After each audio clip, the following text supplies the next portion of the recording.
under the dense canopy of the Amazon rainforest, where sunlight must filter through dozens of layers of leaves to reach the ground, a silent symphony of history still resonates.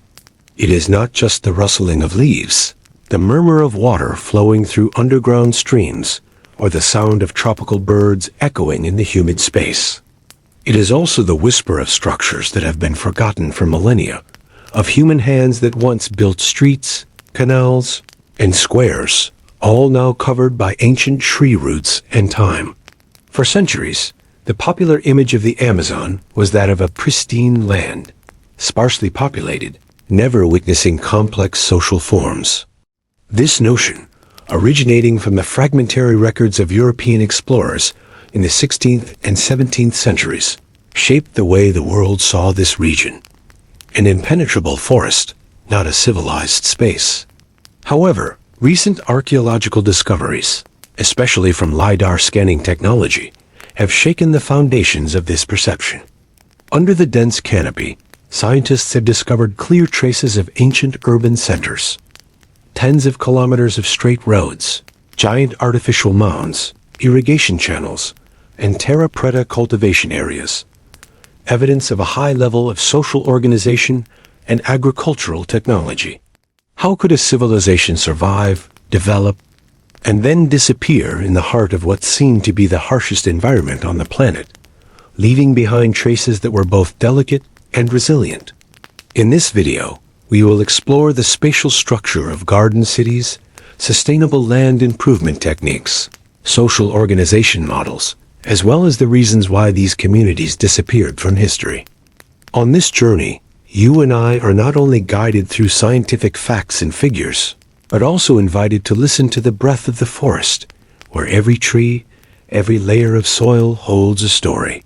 Those stories, though silent for thousands of years, are still waiting to be told, so that once again, the civilization in the heart of the Amazon can speak. The Amazon rainforest is the largest tropical ecosystem in the world, stretching over 5.5 million square kilometers and covering the territory of 9 South American countries. For decades, academics considered the Amazon an ecological frontier, a place where only scattered hunter-gatherer communities could support complex urban development. This view was reinforced by early historical records from European explorers, such as Francisco de Orellana, 1542, who described dense populations along the Amazon River, but were suspected of exaggeration. However, since the end of the 20th century, new archaeological discoveries, especially through LiDAR, light detection, and ranging technology, have gradually revealed a different picture. The Amazon was once home to sophisticated urban agricultural networks, with an estimated population of hundreds of thousands of people. These discoveries radically changed the way we look at pre-Columbian history in South America. Part 1. Seeing through the blue clouds technology. LiDAR reveals the mystery. What is LiDAR, and why can it see through the blue clouds? LiDAR, short for light detection and ranging, is a remote measurement technology using lasers. In principle, the transmitter will shoot hundreds of thousands of light pulses per second to the ground. These pulses pass through the gaps between the foliage, hit the ground or object surface, and then reflect back. The travel time of each beam is recorded with an accuracy of the millionth of a second, thereby recreating an extremely detailed 3D map of the terrain below. The biggest difference between LiDAR and conventional satellite images is the ability to remove vegetation cover during data processing. Thanks to that, what the naked eye cannot see, ancient foundations, canals, trails, leveled land, can all appear clearly. From military science to archaeology, few people know that LiDAR was originally developed in the 1960s for the purpose of measuring terrain height and locating military targets. But since the late 20th century, as equipment costs have fallen and accuracy has increased, geographers and archaeologists have realized its enormous potential. In archaeology, LiDAR has quickly become a flashlight that illuminates the past, especially in places that are difficult for humans to access: dense forests, swamps, or rugged mountains. It allows research teams to survey large areas without cutting down forests, while preserving the ecological environment. When the Amazon begins to show its face, the Amazon has long been considered the green lungs of the planet, and also a green wall that hides countless mysteries. For decades, scientists believed that much of the region was home to scattered hunter-gatherer communities, not large enough to support urban development. But LiDAR has changed that view. By attaching LiDAR equipment to helicopters or light aircraft, archaeologists have scanned deep forest areas and discovered systems of straight lines stretching for tens of kilometers, clearly organized mounds and foundations, drains, earthen dikes, and artificially cultivated areas. Each line appearing on the 3D map is a message from the past, showing that the Amazon was once home to complex and tightly connected civilizations. Stepping through the door to the lost city. These cloud-penetrating lasers have opened a new era for Amazonian archaeology. And among the most impressive discoveries, the Apano Valley in Ecuador stands out as a living testament. Thousands of mounds, roads, and canals appear where there was only endless green before. In the next part, we will go deeper into that valley, where ancient garden cities are gradually being re-emerged under the light of modern science. Part 2. The 2,500-year-old Garden City. A sleeping wonder under the leaves. Imagine flying high above, looking down at the endless green carpet of the Amazon forest. Thin clouds drift by, the wind swirls, and right below, in the middle of that giant sea of leaves, LiDAR technology, like a pair of divine eyes, has removed the green cover that has covered the area for millennia. Gradually, a spectacular picture emerges. A series of giant residential areas, connected by long, straight roads, like the veins sleeping in the heart of the forest. Urban network in the middle of the rainforest. The LiDAR scans reveal 6,000 artificial mounds spread across the Apano Valley, each one like a dot on an ancient map, reminiscent of the foundations of houses, temple or square where ancient people once gathered. Some are up to 3 meters high and dozens of meters wide, neatly arranged in clusters as if they had just been laid by the hands of a craftsman. The roads are up to 25 kilometers long, running through the forest along the north-south and east-west axis, so straight that it makes us wonder, who drew such precise lines in the middle of the dense forest? Along them is a winding canal system, regulating the flow of water, nurturing crops and protecting residents from floods, a testament to an intelligence that knows how to blend in with nature without destroying it. A lively garden city, unlike the dry gray stone cities. Apano was designed as a garden city. Between the clusters of houses are gardens, interspersed with tall trees and green vegetable beds. The chirping of birds, the scent of wildflowers, and the moisture of the soil used to be the rhythm of life here. It is estimated that tens of thousands of residents lived in that space, not crowded, but blending into the landscape as part of the rainforest.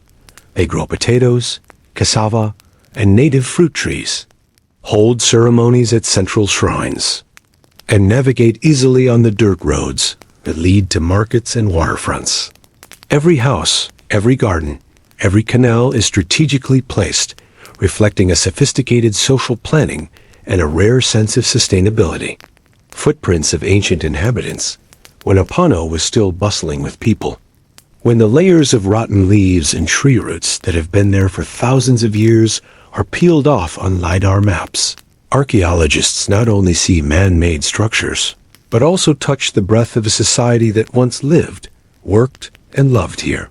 Excavation pits in some mounds reveal the remains of baked pottery, pieces of bowls, containers, and cooking jars, exquisitely crafted with repeating geometric patterns, like the visual language of a unified community. Many of the remains still bear scorch marks, suggesting that the fires were blazing in the forest at night, where stories and songs were passed down through generations.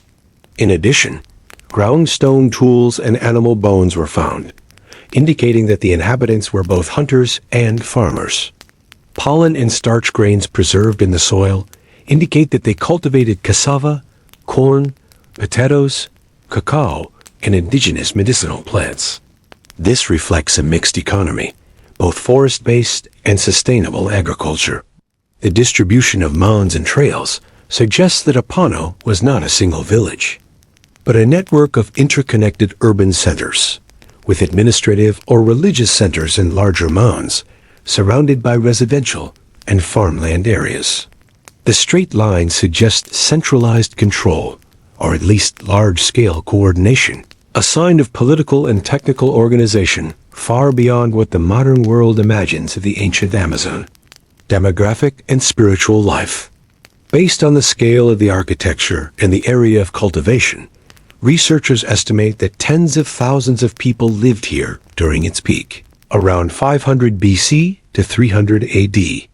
The large open plazas at the center of each settlement cluster may have been places for meetings, trade, and rituals, where people communicated with each other and with the spirit world. The ceramic artifacts in the shape of animals, along with the fragments of figurines, show that their spiritual life was closely tied to nature and religious symbolism, possibly related to agricultural rituals, rain prayers, or thanksgiving for harvests. All this evidence shatters the old notion that the pre-Columbian Amazon was a land of scattered tribes living by hunting and gathering. Instead, Apano reveals a complex, creative, and richly diverse society that took advantage of the environment while keeping the forest breathing. Part 3. Life and Social Organization in the Jungle. Imagine walking through a dense Amazon rainforest, where sunlight only filters through the towering canopy. But beneath this dense canopy, 2,500 years ago, there existed a completely different world, meticulously planned, vast and sophisticated, much more so than the conventional image of primitive tribes. Houses were built on high mounds to avoid floods during the rainy season, clustered around large central courtyards, where festivals, rituals, and community meetings took place. From these courtyards, straight, raised dirt roads stretched for dozens of kilometers, connecting residential areas, fields, and resource exploitation areas. Interspersed between them was a system of clever canals that channeled water in the dry season and drained floodwaters in the rainy season, transforming a harsh environment into a sustainable habitat. What amazed archaeologists was that the entire network was designed without paper maps or modern machinery. The ancients relied on simple tools such as stretched ropes, wooden stakes, frames with plumb lines to measure elevation, and used the sun's shadow to orient the east-west axis. This urban planning mindset shows that they possessed a level of social organization and surveying, skills far beyond what we have ever imagined. In addition to planning, they also developed a unique agriculture based on terra preta, artificial black soil. This soil layer is formed from slow-burning biochar, mineral-rich ash, broken pottery fragments, and organic waste, creating a fertile environment that can maintain productivity for centuries.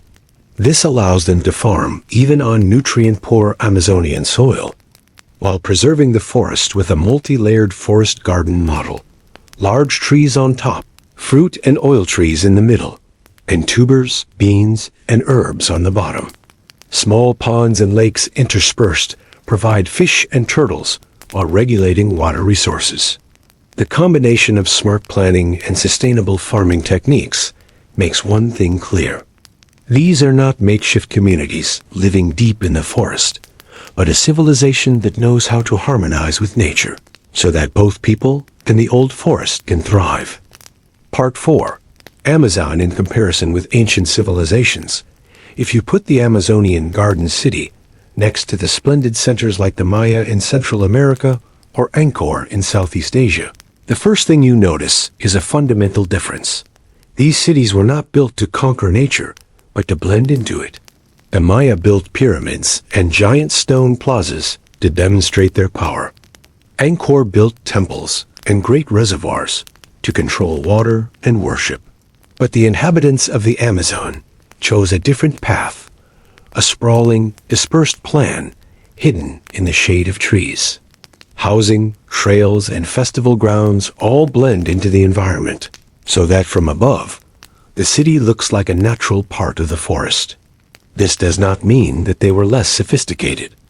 On the contrary, maintaining a metropolis of tens of thousands of people in a humid environment with poor soil and abundant wildlife requires an extremely sophisticated system of social organization.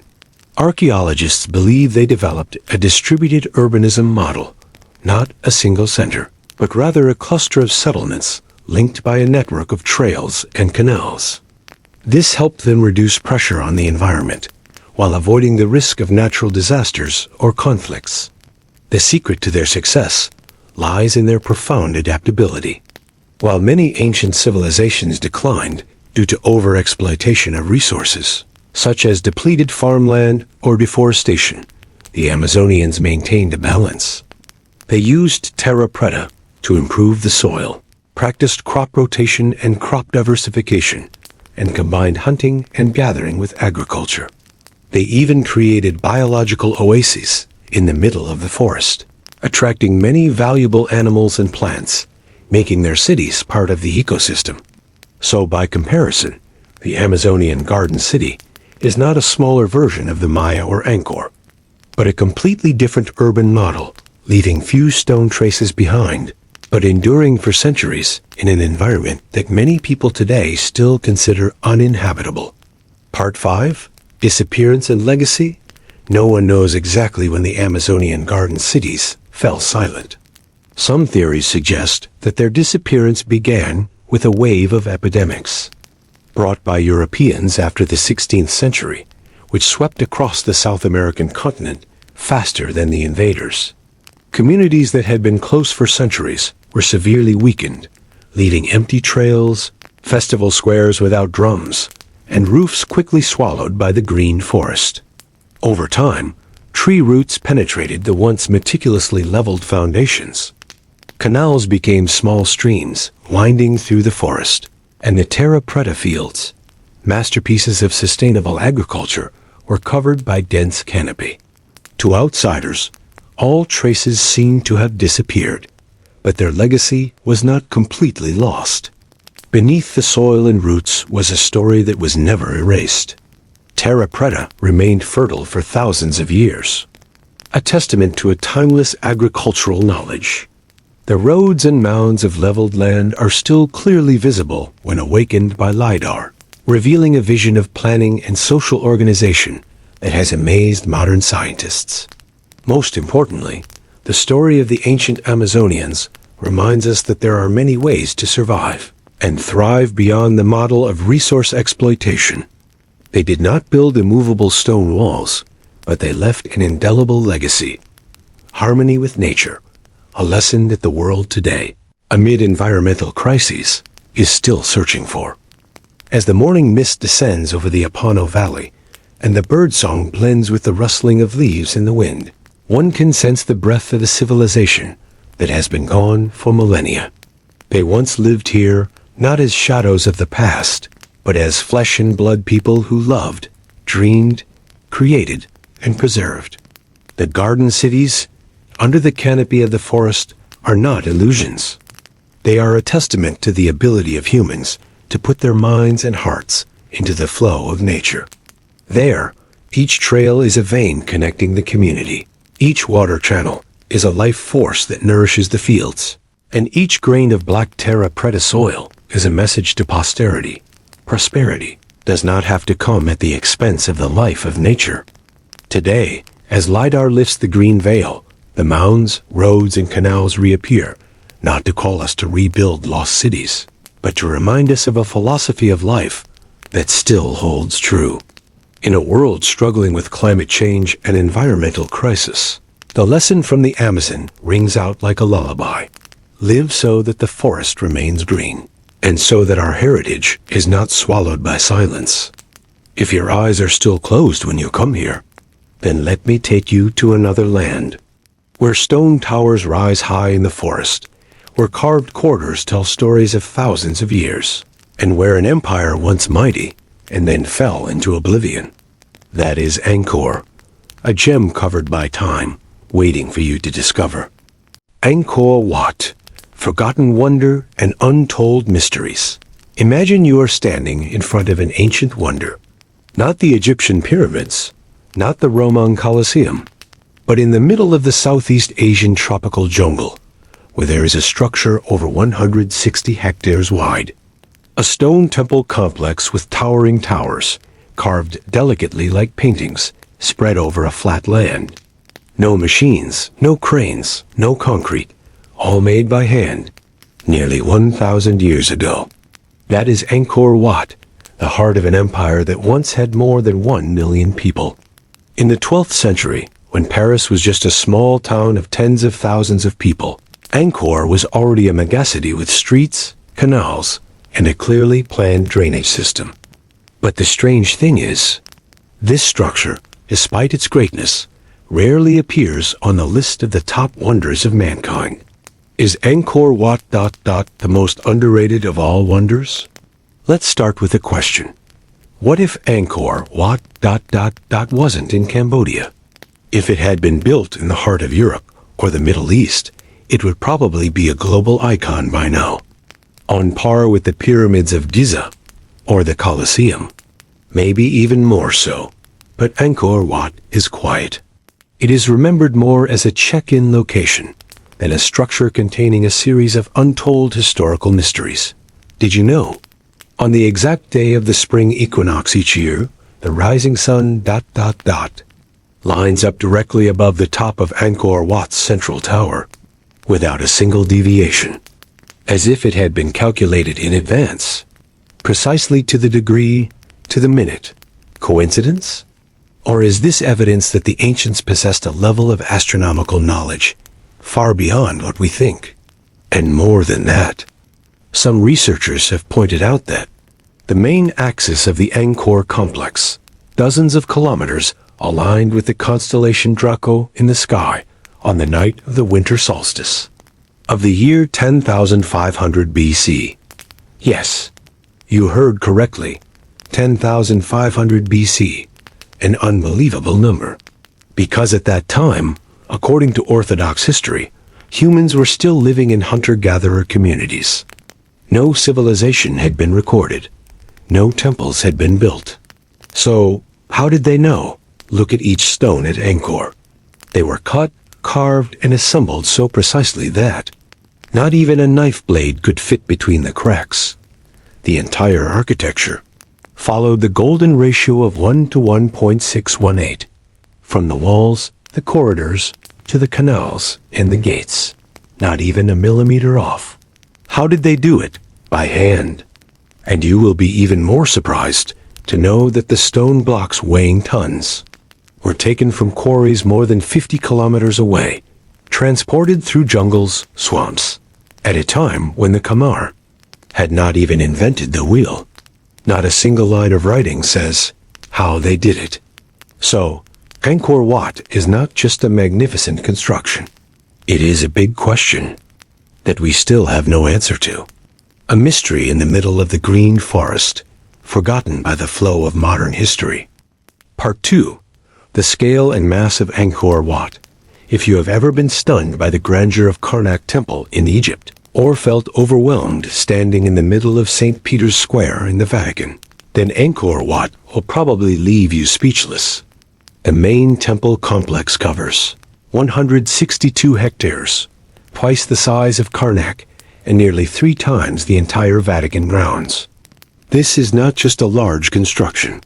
It is a closed world, a sacred stone city designed with incredible precision, surrounded by dense jungle, moats, and layers of dense stone walls.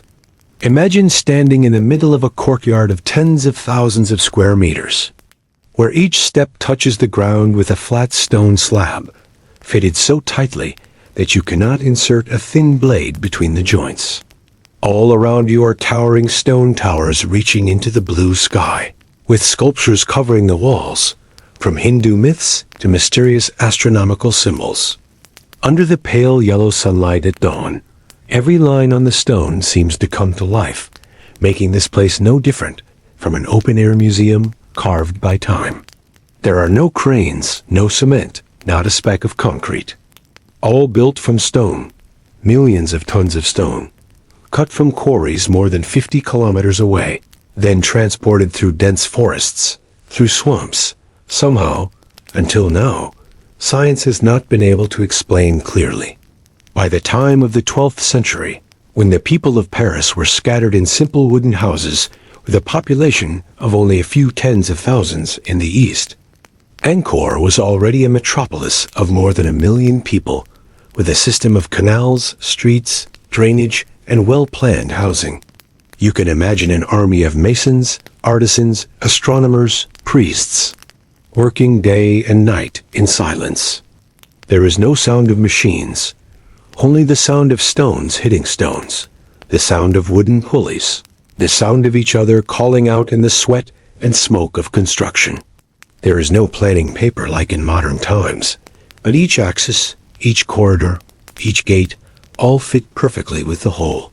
Some modern experts call this a pre-planned urban area, centuries ahead of human urban thinking. What makes Angkor Wat even more strange is the feeling that this place was not built just to serve humans, but seemed to be for higher, larger creatures beyond earthly life. Each block of stone, each row of columns is not just big, but gigantic, to the point you can feel as small as a child lost in the house of the gods. The hallways are long and winding, like a maze, with vaulted ceilings so high that the sound of your footsteps echoes. And then, as you go deeper inside, through moss-covered passages where the light is only a blur, you will encounter stone statues carved in human form, bearing the very unique features of ancient Khmer culture. Unlike Egyptian statues of gods that often look sideways and have stern faces, or Roman statues that depict detailed human features, the statues at Angkor Wat have a strangely serene and sacred aura. The Apsaras, celestial dancers, are the most common images, carved directly into the stone walls with graceful curves, soft dancing hands, high buns, and elaborately patterned crowns. On their bodies are tight-fitting costumes, necklaces around their necks, scarves around their waists, and embossed patterns carved so delicately that each layer of fabric and each strand of hair is clearly visible even after hundreds of years of wind and dust. And the guardian statues, often twice as tall as real people, are placed at important intersections or near the main gate. They stand upright, holding weapons or lotus flowers, their faces not angry, but full of majesty. Their eyes look straight ahead, as if guarding the spirit of the temple from invisible forces. Their faces are not modern Khmer, nor are they exactly Indian or Central Asian, but a beauty that blends Asian and surreal sacredness. Almond eyes, full lips, slightly high noses create an aesthetic that is both familiar and mysterious. You can also see rows of reliefs carved with scenes from the epics Ramayana and Mahabharata, but they are expressed in a completely separate style. Small but flexible humans, mythical elephants and lions appear strongly in motion. The whole picture is as vivid as a giant ancient story told in stone. Especially the churning of the ocean section that lasts nearly 50 meters, in which hundreds of gods and demons pull a snake around Mandara Mountain. You will see that each character's face is different. No one is the same, and their eyes are still looking at a goal that you do not fully understand. When you step through the stone doors, some of which have collapsed, some of which are only slightly open, you will feel like you have just passed through a layer of time. Inside are dark rooms containing stone pedestals where Buddha or Vishnu statues were placed. In some places, you can still see traces of incense smoke, even though it was hundreds of years ago. In the silence, you can hear the wind blowing gently through the cracks, creating a sound very similar to a whisper, as if the stone itself is telling its own story. Angkor Wat is not like the pyramids, not like Machu Picchu, not like any other ancient construction. It is a world of its own, a sacred living place both near and far, both marked by human activity, and yet seemingly beyond human comprehension. Angkor is not just a temple, it is a cosmology, expressed in geometrical form. A miniature map of the universe, erected on the ground in stone, where every size, distance, ratio has its own meaning. And the most incredible thing is that all of this was built by hand, by a civilization that had been forgotten for hundreds of years. Part 3. Unbelievable astronomic coincidences. Sometimes there are coincidences so strange that people no longer believe they are coincidences. It's as if an invisible, patient, silent hand has adjusted each stone, each angle, each tilt, ... just to match the rhythm of the universe. And that's exactly what happens at Angkor Wat. Did you know that every year, only once on the day of the spring equinox, the sun will rise exactly over the top of the central tower of the main temple of Angkor Wat? Not a single angle off, not a single beat off. The first ray of light of that day will penetrate the east gate, go straight along the main axis, then spill over the stone steps through the rows of pillars, and finally touch the top of the highest tower. That's not a coincidence that can happen when you arrange stones randomly. It was a precise calculation of the sun's journey down to the minute, and it was built in the 12th century, when most of the world had yet to figure out the shape of the earth. But that's not all. When ancient astronomers began to reconstruct the Angkor Wat model on computers, they discovered something even more strange. The main axis of the entire Angkor complex, not just the temple, was aligned with the constellation Draco on the night of the winter solstice in 10,500 BC. Yes, you heard right. 10,000 years before Angkor was built.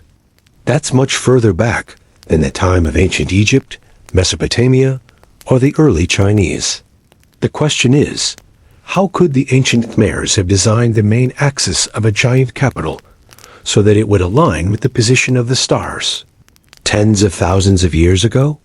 Did they just happen to build eastward, like so many other civilizations? Or did they possess some kind of astronomical knowledge, passed down, or found from an unknown source? Some have compared this to the Great Pyramid of Giza, which has similar coincidences. The three main pyramids of Giza, Khufu, Khafo, and Menkaure, are also said to be aligned with the belt of the constellation Orion, and also carry the golden ratio of 1 to 1.618. But in Angkor, the near absolute precision is not only shown in a few main structures, but covers the entire ancient city from temples, roads, to canals and gates. It was once thought that the ancients' astronomical knowledge was limited to predicting rice planting seasons, or tracking the moon to calculate religious rituals. But Angkor Wat seems to have elevated astronomy to a language, an architectural form that encodes cosmic information into stone. Is each structure a replica of the galaxy? Each path a flow of energy? Each tower a landmark connecting heaven and earth? These hypotheses, although not clearly verified by ancient documents, are strangely consistent with what people measure with modern technology today. And whether you are a skeptic or a believer, it is difficult to deny one thing. The builders of Angkor Wat understood the sky not only to gaze at the stars, but to place their entire civilization in the right place that the universe had already drawn. Part 4. Technique and perfect proportions. There is one thing that is often overlooked. When people stand before Angkor Wat, the feeling of being overwhelmed not only by its vastness, but also by its unbelievable perfection. The perfection lies not in the superficial splendor, but in the details, in the way each stone is cut, in the architectural blocks stacked on top of each other without using cement, without using any kind of mortar, and yet still fitting, to the point where you can't insert a thin blade between two stones. Imagine each stone weighing several tons, brought from dozens of kilometers away, through jungles, swamps, without wheels, without pulleys, and certainly without machines. And then they are polished by hand until they reach almost absolute precision. They tried to measure it again, and found that there were walls that were hundreds of meters long. But the difference between the two ends was only a few millimeters. How could an ancient civilization, without lasers, without computer drawings, do that? But what is even more surprising is that the entire temple complex and ancient city of Angkor were planned according to the golden ratio of 1.618. That ratio appears everywhere, from the length compared to the width of the towers, to the arrangement of corridors, stairs, stone pedestals, and then extending to the outside area, where there are canals, walls, and main roads. All follow the same mathematical formula that people only began to seriously study during the European Renaissance. By the way, let's stop for a moment to talk about the golden ratio, a concept that seems dry, but is one of the most wonderful things that humans have ever discovered. The golden ratio, also known as the divine ratio, represented by the number approximately 1.618, appears in nature, mathematics, architecture, and even in the human body. It is considered the most perfect ratio for the human eye to perceive beauty, where every element is not too big, not too small, but in natural harmony. You can see the golden ratio in the way sunflower petals are arranged in spiral shells in the shape of galaxies. Even the face of Leonardo da Vinci, who studied the golden ratio all his life, is said to have achieved that level of perfection. In architecture, ancient Greek masters used the golden ratio to build the Parthenon. During the Renaissance, artists like Michelangelo and Raphael used it to compose their paintings. And then, in a Southeast Asian rainforest, where there were no universities, no famous mathematicians, Khmer craftsmen applied the golden ratio to every stone, every corridor, every city axis, down to the millimeter.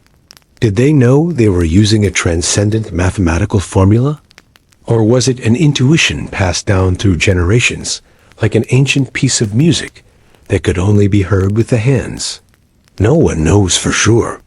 But when you stand in the middle of Angkor Wat's Great Hall, looking at the domes, corridors, and staircases that stretch out in a strange rhythm, you will feel something both strange and familiar, as if you are standing in a space designed not just to be seen, but to be felt with the mind. The golden ratio is not just a number. It is a silent language between humans and the universe. And perhaps Angkor Wat is one of the rare places on Earth where that language is deeply engraved in every ancient stone block. If you walk along the main road leading to the temple, you will see on both sides water channels reflecting light, and the stone path seems to be aligned, not by feeling, but according to some pre-planned scheme. Nothing is too much, nothing is missing. Not a single stone is out of place. Each gate opens to a focal point, where the sunlight is aligned to shine at the right time, as if there is a larger blueprint that we have yet to see. And there is a small detail, but it makes many researchers stop. That is, most of Angkor Wat has no inscriptions. There are no inscriptions describing how it was built, who commanded it, what techniques were used. There are no construction diaries, no technical instructions. It is as if the construction of one of the greatest wonders in history was done in silence. A kind of deliberate silence, as if they knew that this work did not need to be explained. We are talking about an era when most civilizations were still struggling with wooden houses, with rammed earth. But in Angkor, people were able to build stone structures, hundreds of hectares in size, with the precision of modern cutting machines, with their hands. We are talking about a construction, without excavators, without cranes, without computers, that still achieve technical standards that are sometimes difficult to replicate, even today. So, did they have some kind of technology that we have lost? Or have we underestimated the power of patience, of the collective, of ancient knowledge, something that is not on paper, but in memory, in ritual, in the hands of nameless craftsmen? Whatever the answer, Angkor Wat remains a living testament to the extraordinary capabilities of human beings. A reminder that, in the history of humanity, sometimes the most absurd is the truth. Part 5. The Unexplained. Who built IT and why nitrogen monoxide 1 wrote IT. There is a strange paradox when we step into Angkor Wat. This is one of the greatest structures ever built by man. But there is not a single line, not a single page, not a single clear inscription that tells us who built it, how, and why. In most ancient civilizations, kings used to carve their names into every major structure to commemorate their achievements. The Great Pyramid of Giza bears the name of Pharaoh Khufu. The Parthenon is associated with Pericles. The Luxor Temple even contains a list of victories and sacrifices. But Angkor Wat is unusually silent. There is no, "We have built this," because there is no king's order. There are no inscriptions describing the construction techniques, no written instructions or directions. Why? Was it because they didn't think it was necessary to write them down? Was it because it wasn't a monument to an individual? Was it because something was intentionally erased?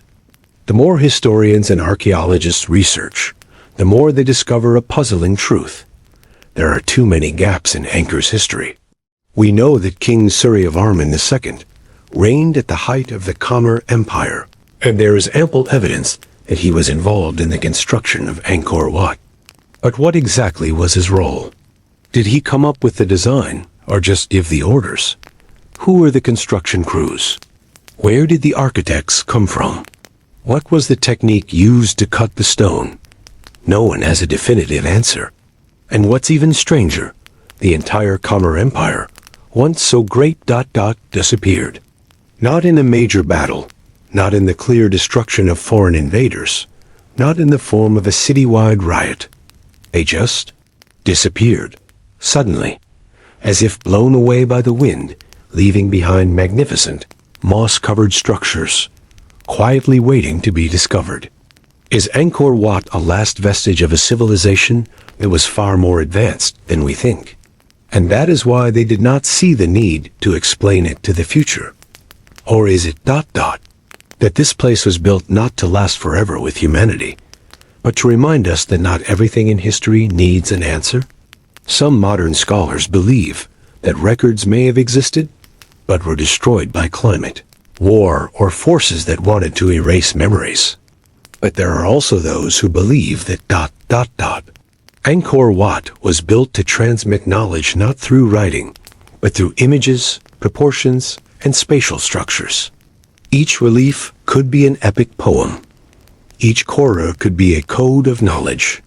And the entire temple complex, a giant library, but written in stone and light. If that's true, then it is not that Angkor Wat lacks answers. It is that we are not reading them correctly. As you walk quietly through the dark passages, listening to the rustling of leaves and the chirping of birds in the distance, you might feel a gentle reminder that history is not just what is written down, it is also what is forgotten, hidden, or waiting for the right moment to be understood again. Maybe Angkor Wat never wanted to be fully deciphered. Maybe it just wanted to be heard.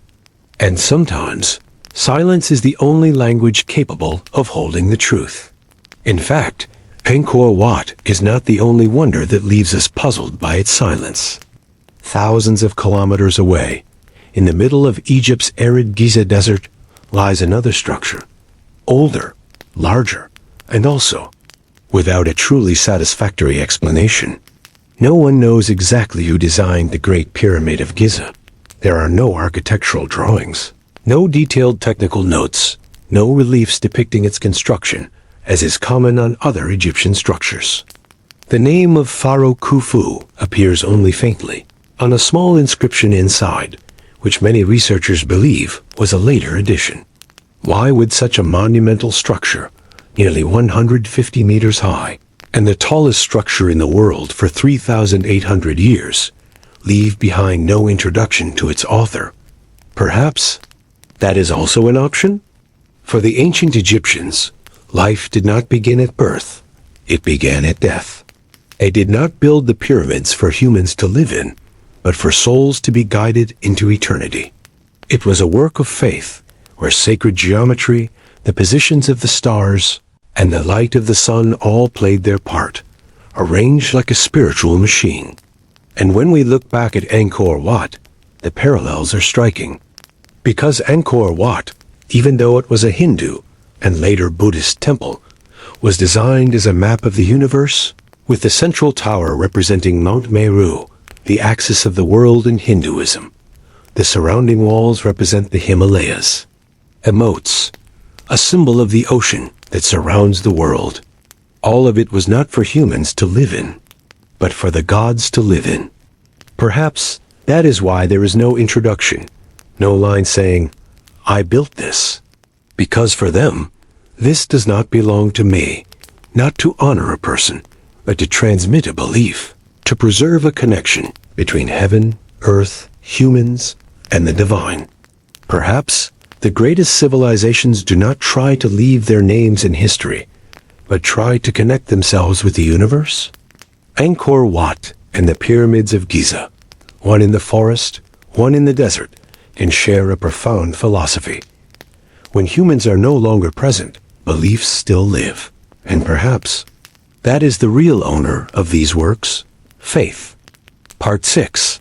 Unsolved Mysteries.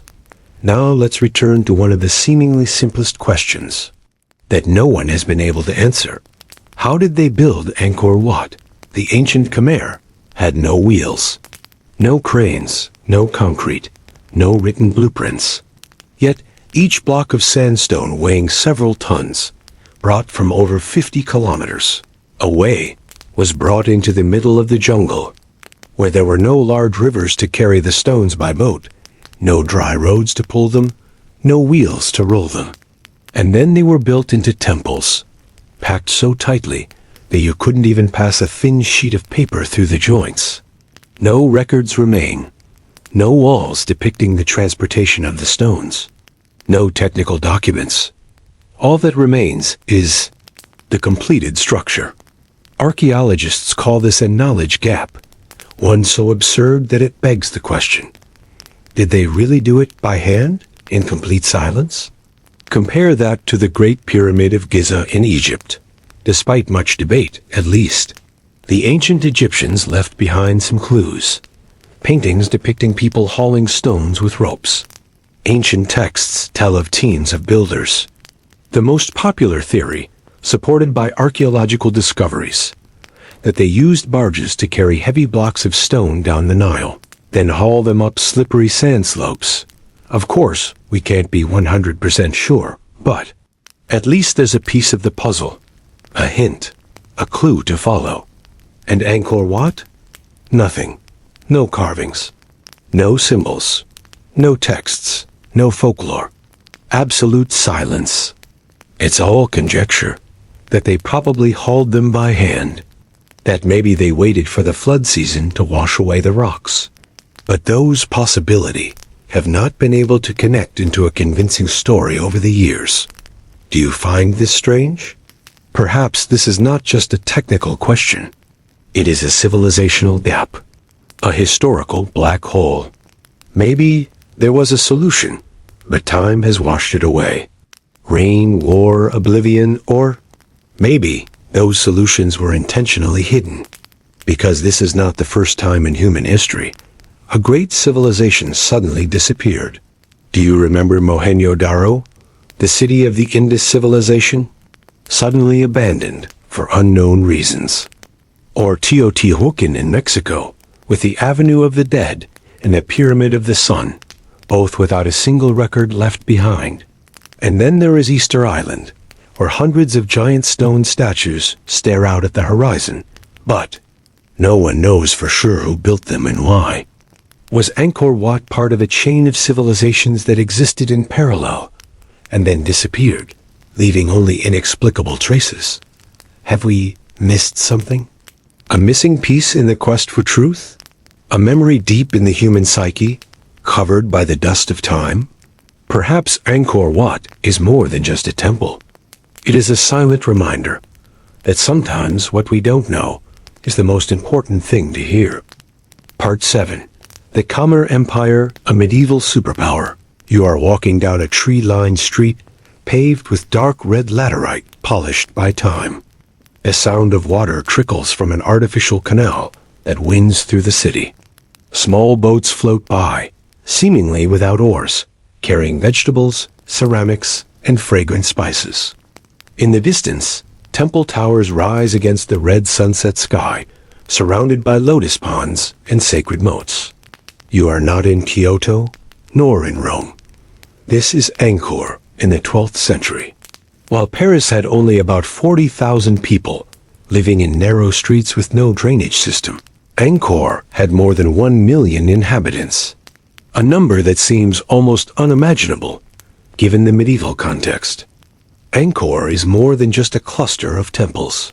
It was once the largest urban center in the ancient world, with canals stretching dozens of kilometers, a tiered irrigation system helping to regulate water during the dry season and avoid flooding during the rainy season. There are streets intersecting along axes, divided by occupation areas. There are giant water tanks, called beres, whose operation we still don't fully understand. While European cities were still using wells and carrying water, the Khmer used sophisticated hydraulic networks to provide clean water for daily life and irrigation all year round. Some historians call this a civil engineering marvel, on par with ancient Rome. And remarkably, all of this existed in a harsh climate, affected by floods, pests, and drought. So who did this? Who were the Khmer? Really, they were not an obscure people. The Khmer Empire was a continuation and inheritance of older cultures such as Funan, Chenla, and had extensive connections with Hindu, Buddhist, Chinese, and even maritime Southeast Asian civilizations. They spoke Khmer, a branch of the Austroasiatic language family. But their level of organization surprises many modern people. A people who built such sophisticated systems of water management, trade, administration, military, and religion that, when you stand on top of the central tower of Angkor Wat, looking in all four directions, you see no forest. You see a vibrant city where every step was planned and calculated. And then, like a shadow, they disappeared from history. We will come to that later. But let's pause for a moment to marvel. During what was known as the Dark Ages in Europe, the Khmer Empire shone like a beacon of knowledge, architecture, spirituality, and organization. An empire that once dominated almost all of mainland Southeast Asia, but was then erased from human memory by time itself. The mysterious collapse of the Khmer Empire. There was no fierce war, no recorded pandemic, no large-scale invasion that can be fully explained.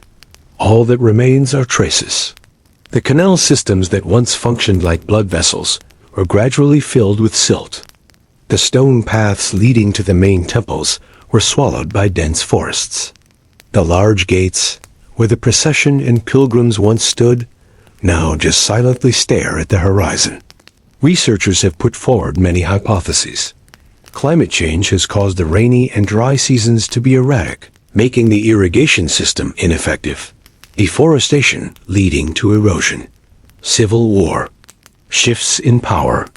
Even the conversion from Hinduism to Theravada Buddhism may have brought down the entire symbol of power of the contemporary aristocracy. But no theory really explains how a civilization could reach such a height and then disappear almost without a trace. A megacity of over 1 million people. Now there are no remains, no diaries, no announcements, no historical eulogies. Only rocks remain, and questions that no one has answered. Part 8. Angkor Wat, a forgotten wonder in the middle of the Southeast Asian jungle. There is a great wonder that was once the heart of a brilliant empire. But strangely, when mentioning ancient wonders, the name Angkor Wat is often absent from the collective memory of humanity. We mention the Giza pyramids as a symbol of mystery. Praise the Roman Colosseum as a testament to Roman power. Admire Stonehenge, Petra, or Machu Picchu as proud larks in history. But what about Angkor Wat? A construction of more than 160 hectares, carved with millions of reliefs, with architecture precise to the millimeter, often only appears in check-in photos, under the harsh sunlight of summer tourists. Why is that? Perhaps because it is located in Cambodia, a small country once ravaged by war, and does not possess a strong enough media industry to promote its heritage to the world. Or maybe because world history, inherently, is always written by the powerful. What does not belong to the West, not in European textbooks, is easily overlooked, or placed behind more vocal works in politics and academia. If Angkor Wat were in Rome, Paris, or Jerusalem, would it become the most preserved and studied wonder in the world? Would there be films, works, doctoral theses, honoring it as the center of ancient wisdom? That question is not easy to answer. But because of that, Angkor Wat has become a different symbol, a wonder that does not need to be flaunted, does not need the spotlight. It just lies there, quietly in the middle of the forest, letting the wind and moss tell the stories that humans have forgotten. Perhaps what makes Angkor Wat so great is that it still stands, despite being forgotten. It does not need to be praised like other wonders, because it is enough to make us shut up and listen. Epilogue: The Silent Stones. Still whisper, there are mysteries that are not in books, not heard in museums, not told on television. They lie in silent stones, in the long, moss-covered corridors, where sunlight only sneaks in for a few minutes each day, and the wind blows like a whisper of the past. Angkor Wat is more than a wonder. It is a question, an unanswered question, a chapter still open, but everyone has already passed by. In the modern world, where everything can be measured, defined, decoded, are we still humble enough to admit that there are still things our ancestors knew, but we have forgotten? Are we brave enough to look back at history with different eyes? Not from what we have been taught, but from what lies dormant, waiting to be heard. Because who knows, right under the dust of time, is a civilization that once touched the limits of knowledge and spirituality in ways we have never imagined. Angkor Wat is still there. No need for anyone to explain. No need for anyone to affirm. It just stands there for those who are quiet enough to hear the story of the stone. And perhaps, if you close your eyes tonight, very gently, who knows, in your dreams, you will find yourself walking among the temple towers under the red sunset and hear the echo very far, very faint, of a civilization that has never disappeared. It is just that. We have forgotten how to listen.